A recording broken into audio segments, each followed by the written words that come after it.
comment développer et réduire une expression algébrique dans le cas d'une distributivité simple. C'est ce que nous allons voir sur cet exercice sur la plateforme WIMS.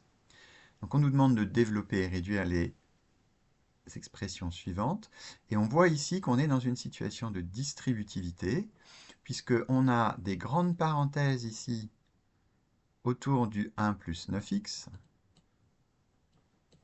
et donc ces grandes parenthèses et autour du x plus 1, qui nous disent que tout ce qu'on va faire, on va le faire à la fois pour le 1 et pour le plus 9x. La multiplication par 6 qui est ici devant va devoir être faite à la fois pour le 1 et pour le 9x. La multiplication par 7x qui est devant la deuxième expression doit être faite à la fois pour le x et pour le 1. Voilà, donc c'est ça le principe de la distributivité. Alors, on va avoir besoin d'une feuille de brouillon pour faire ça, puisqu'il y a des calculs intermédiaires. J'ai déjà réécrit ici les deux expressions, et donc comme je viens de le dire, la multiplication par 6 va devoir être faite à la fois pour le 1 et pour le 9x. La multiplication par 7x va devoir être faite à la fois pour le x et pour le 1.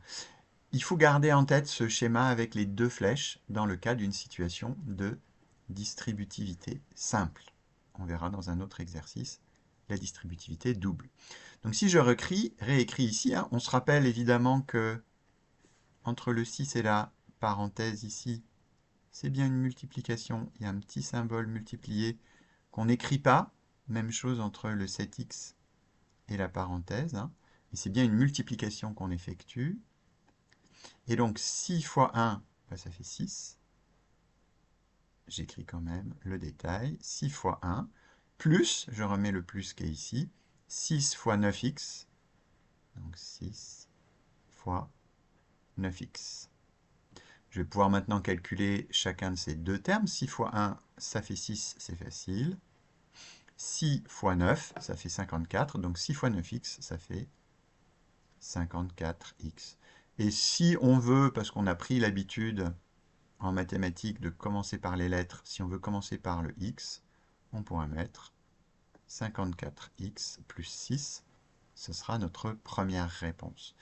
Avant de retourner sur WIMS, je fais le calcul pour la deuxième expression. Donc j'ai la même situation. Le fait que j'ai un x ici ne gêne pas. Mais par contre, c'est bien la totalité du 7x que je vais multiplier d'abord par x, puis par 1.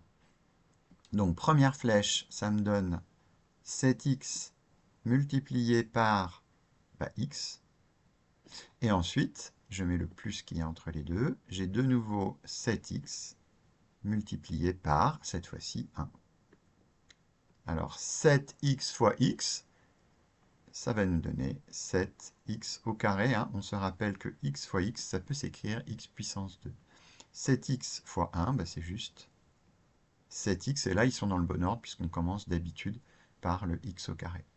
Donc si maintenant je veux vérifier, je vais pouvoir retourner sur WIMS. J'ai mon 54x plus 6 à mettre ici. 54x plus 6 à mettre ici. Si je veux, je peux mettre une multiplication entre le 54 et le x. Ce n'est pas obligatoire. Et ici, on a dit qu'on avait du 7x au carré. Et donc là, il faut faire bien attention. On n'a pas la touche carré sur WIMS. Donc on va appuyer sur la touche chapeau, l'accent circonflexe.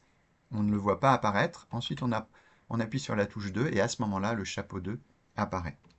Et puis, il me reste le 7x dans ma réponse. Voici donc mes deux réponses, 54x plus 6 et 7x au carré plus 7x.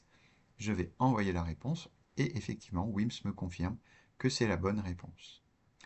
Voilà pour l'explication de cet exercice. J'espère que cela vous aidera à le réussir.